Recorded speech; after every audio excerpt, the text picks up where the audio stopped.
non-lockout squats. Surely if I'm up over 800 pounds or in the heavy powerlifting training, I'll stop at the top with a lot of lighter weights. Just go up and down like this. I'm going to put more weight on the plate.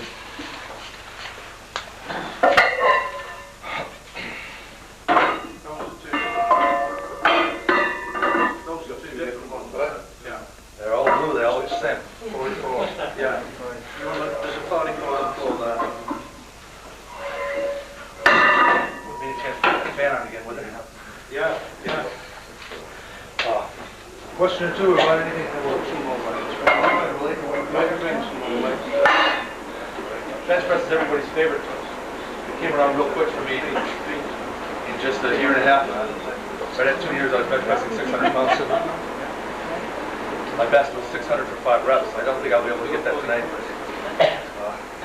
Hopefully you don't have that much weight around. Make a bit more weight before you start them, Bill. You think you can bring it? You got 1,000 or 2? Yeah. Haul it in here. Do you split your routine into body parts? Yeah. Shoulders and chest. Shoulders is the most important thing for me right now in strongman, so we do that first, then chest afterwards. Before, in powerlifting training, it's always chest and then shoulders and triceps. We push one day and pull the next day. Do biceps, seated rows, pull down, all that sort of thing. Following day, we either do squats or squat heavy. Do all the powerlifting squat, we do some leg press. We do maybe partial deadlifts in the rack. A little more work on the back without really hurting it too much. On the deadlift day, we do high bar squats before our side on the rack. So you're a little bit close together, we'll work the squats a little bit more. So we split it up so that everything is 2 times a week. You got more? Bring some more. One of the luxuries I've had for so many years, besides not having to work, is not having to load my own weights. It's one of the big keys to my success because as I step out from underneath the weight, and it's really hard to take a squat, for instance, and it's just about drilling it through the floor, essentially on a one-way ticket to China. But you're able to fight your way out of it and rack it, put it back on the rack. At that instance, when you walk out from underneath the bar, you can say, oh, more weight. I need more. Get them. My friend, I'm pulling your leg. Let's get to this point, that after you step out under a really heavy weight, at that instance you can say to yourself, man, that weight beat the hell out of me, I'll never lift a heavier weight in my life. Or you can step out from under it and immediately convince yourself that it was an easy weight, you made it strongly, your form was really strict and in good shape, you can handle more weight. As you sit down and you unwrap your knees, you loosen up your belt, your friends are saying you can handle more weight. It looked good, you were strong, it was easy. You're convincing yourself, programming yourself that you can handle more weight. Now here's the key point. You don't bend over and pick up another 20-kilo disc and put it on. They do. So you don't feel it. And when you go to lift it again, all you're lifting is a bar. And if you get into that psychology of it, you're training on the rack with dumbbells, you aren't looking at the numbers, you're just going by feel. You lift a lot more weight that way. That's one of my big keys that I can't tell too many people, can't tell too many of my secrets when Jamie's here because you know how when a bullet hits its peak and it starts to slide down, he's the one that he's still going up. And I'm over the crest. Still 300 pounds. 300.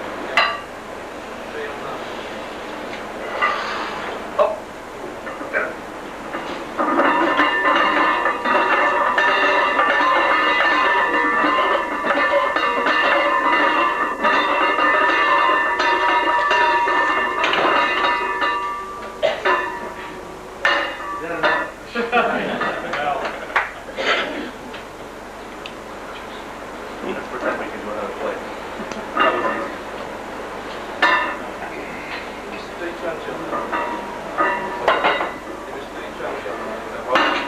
What's this? Let's take this. All right. Let's do this in between one and then jump to that.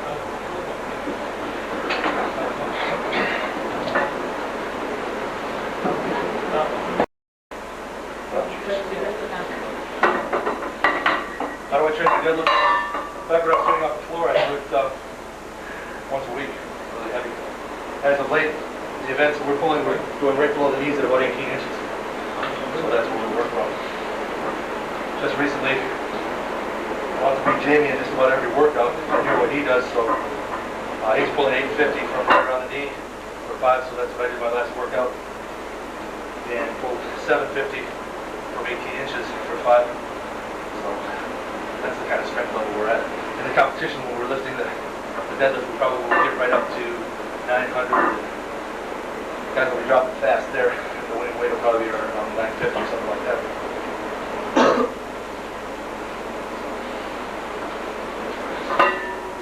They've only got 100-pound dumbbells. So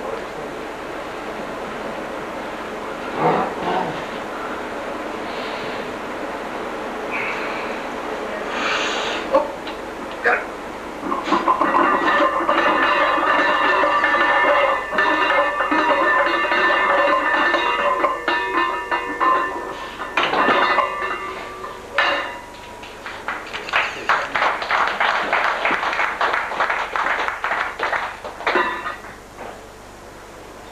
That was as heavy as I went today to workout.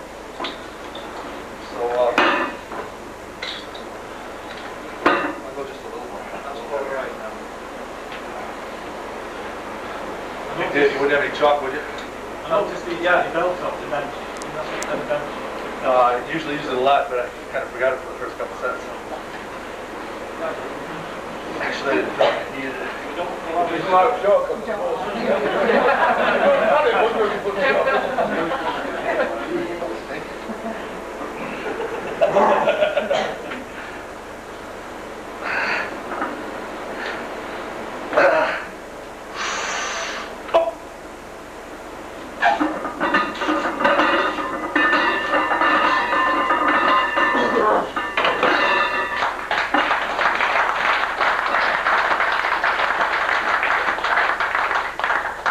Really don't know why I needed any chalk for that, huh? But anyway, it's nice to hold on to the bar. Thanks, guys. We have a rather knowledge found here, by the way. He was a former world champion, but he's not speaking up there. Oh, really? He's hiding around here somewhere. You can see him. Go back to the jump. I'm sorry? Go back to the jump. Who's that?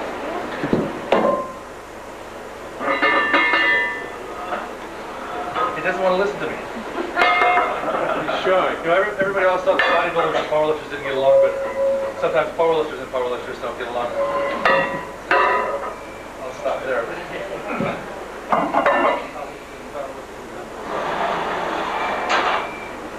Can you say about the shoulder? What workout exactly do you mean? Got tremendous shoulder?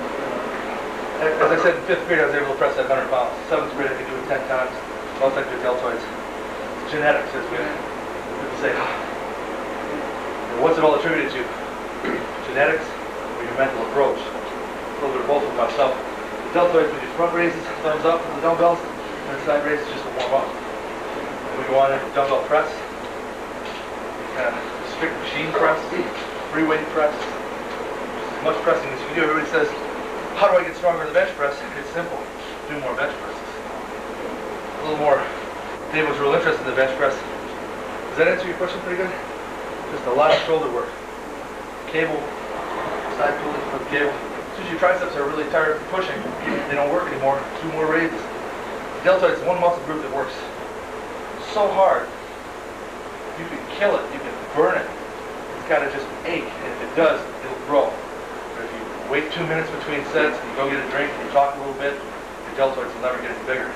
But if you just make them scream, do all your work in a short period of time, put your whole workout together for shoulders. A little rest between exercises is possible. Between sets, almost no rest at all. They'll really get stronger and bigger. Lost my other thought for bench press. It's all right. You have an easy body part. You don't really need to train that hard. Not anymore. But I was going to say in the bench press, Dave wanted to talk about it a lot. Just you look at the lines in the bench press. I take a grip where my arms are at the bottom, bars at the chest. The arms are at the angle. better to show you than to talk through it. One of the most inefficient ways of bench pressing would be straight down, straight up. What we do is tuck the elbows, come down really low, put the weight on the deltoids, the forearm. As we push, flare the elbows, the weight comes back up over the eyes. Pretend you were at a warehouse on a loading dock. Rather than lifting the weight straight up, slide it up a ramp and make it a little bit easier on yourself. Bring it down low, push it back high. Sort of trick the weight, you lever the weight. Doing this, you get really strong pectorals and deltoids, but you're not going to be doing a really efficient and heavy bench press. So it's down low.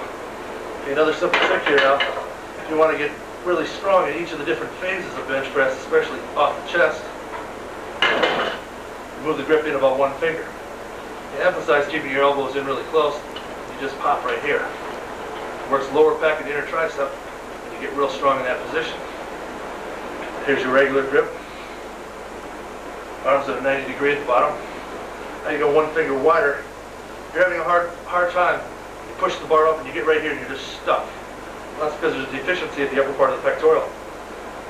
So you go one finger wider again. Now you bring the bar down real high. You stretch that hole at the top of the chest and you work just that, the upper chest. Arm high in the chest, wide grip. Put all those three together. Real simple. Bar comes down low. You got great explosion off your chest. You got real good mid-range strength. And you've worked hard high in the chest, so you lock it out. What you do is, any exercise might be a little advanced if you're not really into this, but this is how we've done it. We take the bench press as if it was a picture, and now the picture's been made into a puzzle with 1,000 different pieces. There isn't 1,000 pieces, but there's about 4 or 5 different ones in the chest that gets utilized along with the tricep and even some of the latissimus that are involved in the bench press. You take each one of those pieces of the puzzle and you analyze them, try to figure out which one's your weakest, which one's your strongest. You take that weak one and you build it up. When they're all working together, it's a nice unit that works together.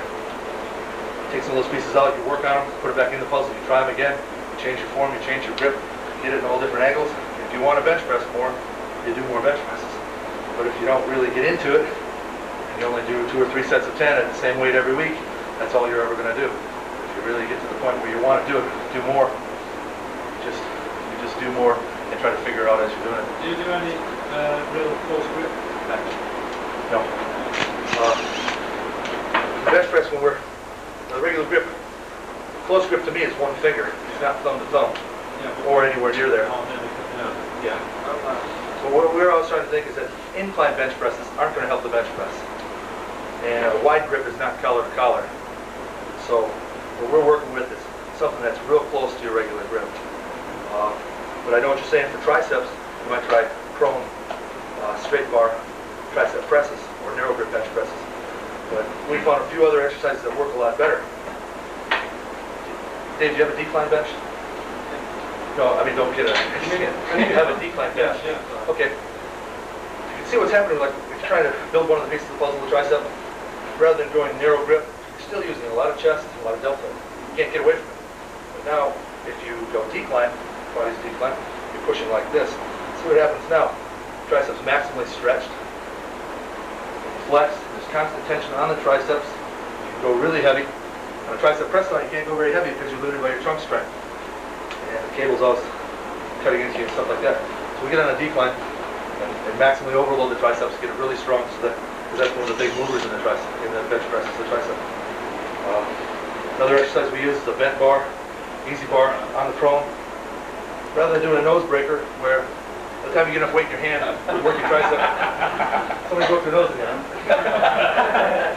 By the time you get enough weight in your hand to actively work the tricep, you probably ruined your elbow. It just doesn't work. What we do is rotate that upper arm downward, lock it into tight to the side of the body. We try to lock the pec and the deltoid. We don't bench press it. We just do a tricep press, about a 3/4 movement. It doesn't touch the chest, it doesn't lock out. It's a mid-range movement, but it gets a nice stretch and a nice flex. Myself, when I was doing the 300 kilos in the bench, I was taking 400 pounds and doing 15s with the tricep press. And that gave me a 23-inch arm and really good strength in pushing the bar all the way through. I had a fairly narrow grip. See a lot of bench presses that are really wide. And they use primarily a lot of pectoral, obviously, in bench pressing. The narrower you are, the more tricep you're going to use. I try to use all the groups, starting at low with the low pec, run through the middle pec, catch it with the upper pec and front deltoid and lock it out. It's just a flaring motion. Got one That's of those bench press. bars of your own, bro. I'm sorry? I said, I've got about one of those bars of your own to demonstrate it. With that easy bar press, it's the kind of thing that you have to go down and experiment with. And some of the good guys that come into the gym, a lot of guys come from all over the states to train at my gym. It takes like one set, 2 sets, and they know exactly what they're doing. There are other guys that train at the gym every day that I tell a bunch of times, and they just can't pick it up. They want to use their chest, their deltoids all at the same time. It's really just a partial movement. If you're going to learn it, you're going to be able to pick it up rather rapidly. You don't get any elbow trouble from doing those, though? No. Yeah, you see how when the triceps work in the nose breaker or the French press, I can't even get back there, you're going to get a lot of stress on the elbow. When you bring that arm down. What about pulley push down? Push them down. Tricep press down on the pulley is a fantastic exercise for building the tricep. For myself, as of late, I'm using 180, 200 pounds, and you're sort of, as you press down, the weight pulls you back up. You're limited by your trunk strength unless somebody's holding you down. It's a nice warm-up exercise or a finishing exercise, but it isn't all that hot for building real strength. We're real selective as to just what exercises we do. As you can see the way we approach it, it's very functional, the training that we do. Exercise that a lot of people, bodybuilders, use for shaping the tricep is the tricep kickback. Just swing like that with a dumbbell and, I don't know, they just kind of hang around and do their set. It doesn't really do anything, right? What we try to do is get as precise and exacting in each exercise as we can. Try to find exercises that do the most amount of good to the body in a short period of time. Do any stretching? Lately, yeah, I have patella tendonitis from not stretching my quadriceps. And Dr. Simple answer equation to getting rid of it is to stretch the quadriceps. So I haven't been stretching those, but as far as stretching the shoulders or anything, any of the other groups, I really don't. In the bench press, when I was at my strongest, I would take 3 plates and it wouldn't come anywhere near my chest. 4 plates would just start to touch the chest as I do 10 or 15 reps. 5 plates would hit there real nice, and I'd be into 8 or 10 reps for a warm-up. And then I'd go 5.5 plates, and then do my workout up around 550. Some of my best workouts are like 550 for 5 sets of 5, 575 for 3, 5, 600 for 1, 5. My best in the gym was 633 for 3. Just say you was trying to build up for a competition, Bill. So you was going in a powerlifting competition and you was going to do some benching. Would you do your small reps before the contest? Yeah. And then just do your All the big way one up. on the day? And what I do a lot is, I bring the bar down, I do pause reps. Narrow grip, I pause it, relax the muscles, not fire it off. It's the ability for the body to send that message to the muscle group and recruit the fiber and get it all to contract at once. The motor pathway is developed. And the more practice you do, the better you're going to be at stop bench presses is what you do in the contest. I noticed your bloke started to often load it to your chest before you started as well. As you can see, this pectoral is ripped off. I never picked the bar out of the rack myself. I always had a triple lift off.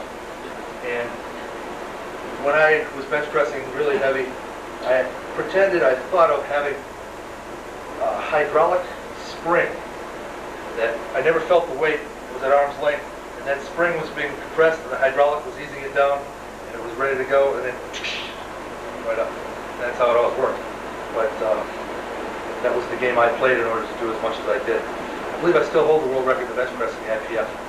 In Hawaii, where they used plastic weights, one guy, he raised his butt off the bench, which was illegal. He moved his foot, which is illegal. He didn't stop with the chest, which is illegal. And he didn't lock it all the way out, but he did 700 pounds. And RC, they give him APF for some other federation. As a matter of fact, the guys that signed the paper, that gave him the world record, weren't even at the meet. And so, I don't know how they knew that it was a good lift, but I guess they wanted it to be a good lift. Anyway, so I still have the record in the bench. And I'm the guy that's kind of taken the bench and sort of taken it apart like a puzzle and figured it out. But I'd be happy to talk about the other 2 lifts, but they're... So what about the bench then? Is that a good bench or do you prefer it? We have other benches which Well, this one- grip than that. This one inclines, and it's wide enough so that you get a legal grip, and not too many people are going to go any wider than that unless they're wide in the shoulders. Fine for bench, it's got a nice spotting rack. Move it up for inclines. I don't really like increase it here when I'm going heavy, but I don't go heavy anymore, so that really doesn't matter. Yeah, fine bench. What's that? Dumbbells now, Bill? If you want to do that now, sure. No, you can do it over there. Well, I don't know if he's ever been a coach, but I could use a coach like that. Do you do any abdominal training? As a matter of fact, yeah. Use a baby decline, put a 50-kilo disc on my chest, do a number of sets of reps with that. I like leg raises. I like a cable crunch. Hold it, crunch down. When I'm doing the leg raises on the bench, I twist from one hip to the other hip, then to the center. I can tie weights between my feet.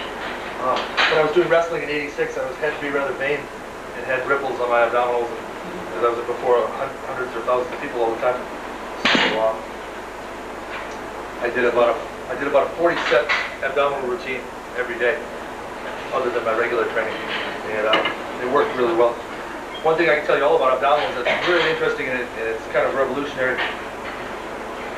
The fastest way to get into really a big routine and great development of the abdominals is to stretch between sets before the workout and after the workout. If you had never done a setup before, and today you did 2 sets, the only way you're going to be able to do 4 sets tomorrow, and 10 sets next week, and 20 sets a month from now, is if you stretch between sets when you start to cramp up, or you stretch after the workout before the next workout. If you've ever done a big abdominal routine, you get up in the morning and you can't even get out of bed, it locks up, man, it's gotcha. But if you would have stretched after the workout, you'll never lock up, and you'll be able to increase the amount of work you do in abdominals. It's really kind of an interesting phenomenon, but stretching helps them a lot for the abdominals. Real simple exercise.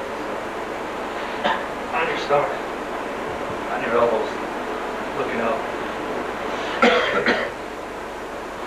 Twisting your torso a little bit. That's the abdominal stretch. 80s and 100s, huh? Yeah, it's just normal. When I stand here and hit this my first rep, can I stop?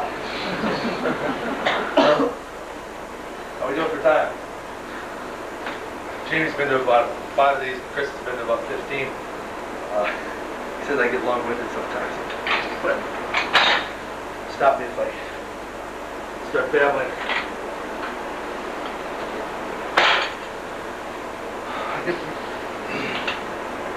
Remember now, after we do this, for the next few minutes, I think we're going to question and answer and all that sort of thing. Anything you can think of, like, what do you think about when you psych up to lift a weight?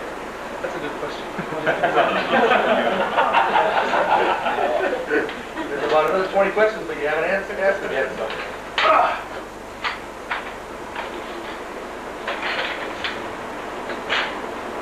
Baby weights.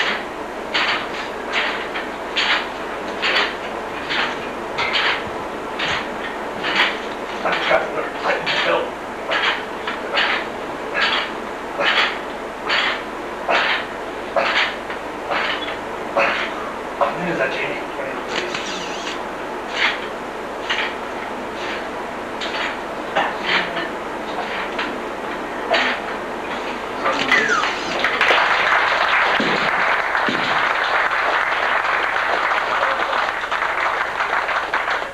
Don't drop the weight. I got to tighten my belt. I feel the trip off the wall. Get it right. Now I know why he says they're tearing the building down. Moving across town, right? Anyway.